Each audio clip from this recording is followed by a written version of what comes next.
Dizem que nós olhamos para a vida uma vez, na infância, e todo o resto é memória.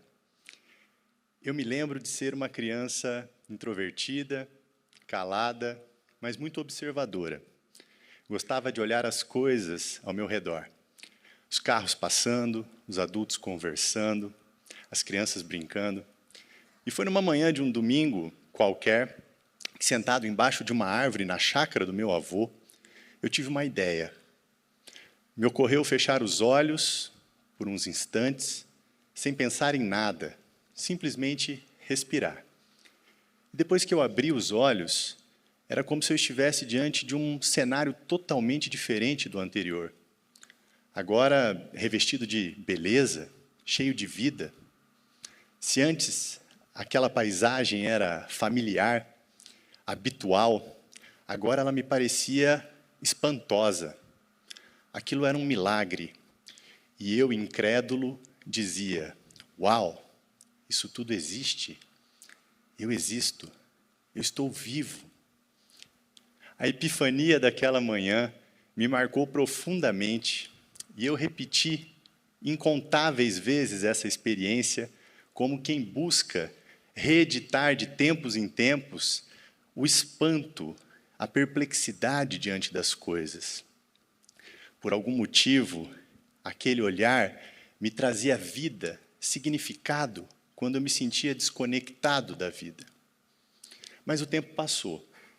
Sem saber ao certo como ou porquê, eu fui abandonando aquele olhar.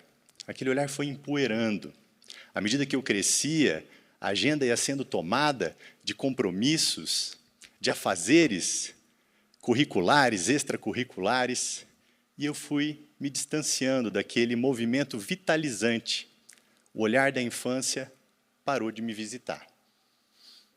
Um pouco adiante, já no território da adolescência, eu me vi tomado por um turbilhão de emoções, ora entediado, ora apático, ora deprimido, e meus pais, preocupados comigo, me levaram para uma análise. Eu não fazia ideia do que era aquilo, mas fui, mesmo a contragosto. Eu não sabia o quão decisivo seria aquele encontro na minha vida. E eu lembro que no primeiro encontro, na primeira sessão, a analista me disse algo assim: a análise é como a vida, uma grande aventura. Uau! Aquilo me pareceu enigmático, misterioso, e ela continuou: você precisa se tornar protagonista nessa aventura, escrevendo a sua história. Bom, eu tomei aquilo ao pé da letra, corri comprar um caderno, uma caneta e passei a escrever, noites e madrugadas adentro, como quem tenta se apropriar daquele turbilhão de coisas que estava vivendo. A escrita se tornou uma aliada, uma espécie de antídoto contra o desencanto que tinha tomado conta dos anos anteriores. Ao escrever, eu pude apalavrar as minhas vivências. Os afetos foram desempoeirando e eu fui me animando para a escrita. Mas, depois de um tempo, novamente eu me desconectei dessa escrita. Ela parece que me abandonava, me visitava por alguns instantes e depois escapava. Mas, aos poucos, eu me reconectava com ela, buscando um momento de solitude, de meditação, em meio ao tempo corrido. A análise fez com que eu questionasse a vida poeticamente e foi decisiva para que, anos mais tarde, eu escolhesse a psicologia como um curso e a psicanálise como um percurso. Foi em análise que eu percebi que entre existir biologicamente e sentir que nós existimos de fato, há um abismo, porque a vida oscila entre as coisas que nós fazemos por prazer e as coisas que fazemos por obrigação.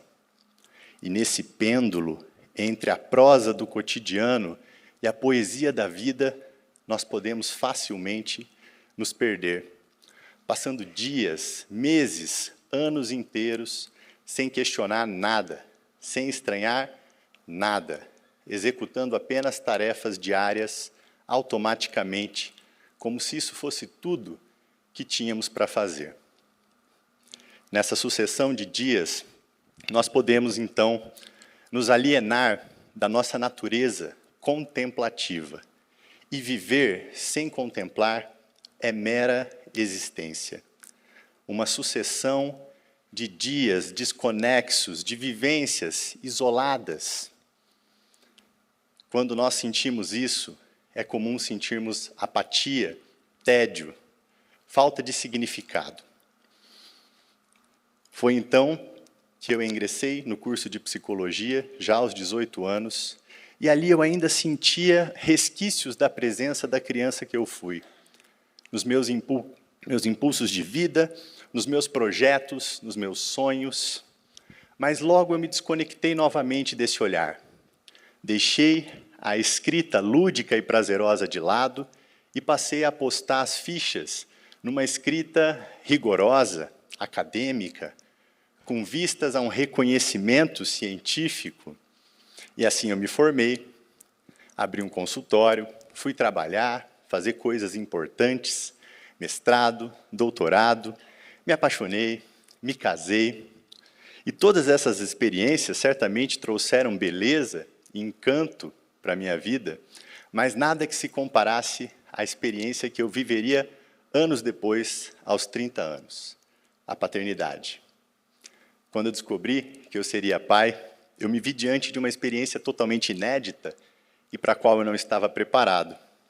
Assim, eu voltei para o velho ritual da escrita, a escrita com o coração. Quando minha filha nasceu, eu fui responsável pelo seu primeiro banho.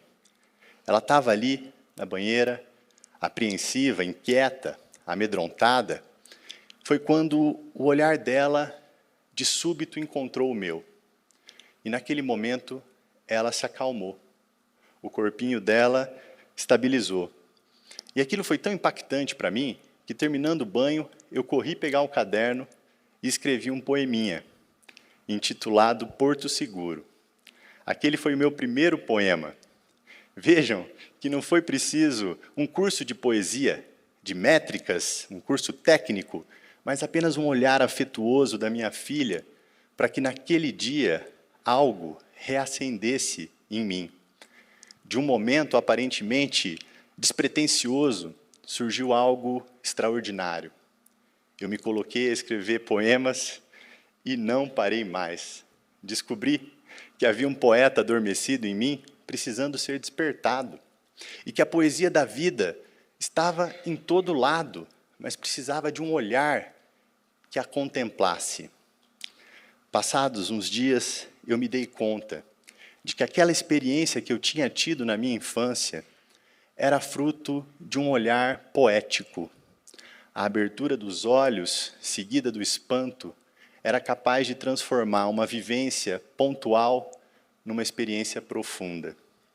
Percebi também que somos seres dotados de uma alma que quer algo além da mera sobrevivência. Uma alma que se alimenta de beleza, de poesia e de vida. Hoje, passados 30 anos daquela experiência, eu estou aqui diante de vocês como um psicanalista que aposta diariamente na possibilidade dos seus analisandos despertarem para a poesia que os habita, para que sintam que a sua existência é autêntica, verdadeira, para que construam uma narrativa poética e autoral sobre si mesmo. Pode parecer pouca coisa, mas não é. E eu pergunto a vocês, onde foi parar a criança de vocês? Vocês ainda são capazes de se espantar com as coisas? De ver beleza ao seu redor? Qual é o seu poema hoje? Convido todos aqui a essa reflexão e a despertar esse olhar que nos permite encarar a nossa vida como um poema, como uma grande aventura, da qual nós somos participantes, da qual nós somos heróis do cotidiano. Isso, certamente, não impede que nós tenhamos problemas, tampouco implica olhar apenas o lado luminoso da vida, certamente não vai resolver os problemas por decreto, mas nos permite enxergar a realidade de uma maneira mais humana e afetuosa, e a viver de um modo mais criativo, tal como uma criança, que é capaz de enxergar as coisas como pela primeira vez, e que é capaz de dizer: uau, isso tudo existe, eu existo, eu estou vivo. Obrigado.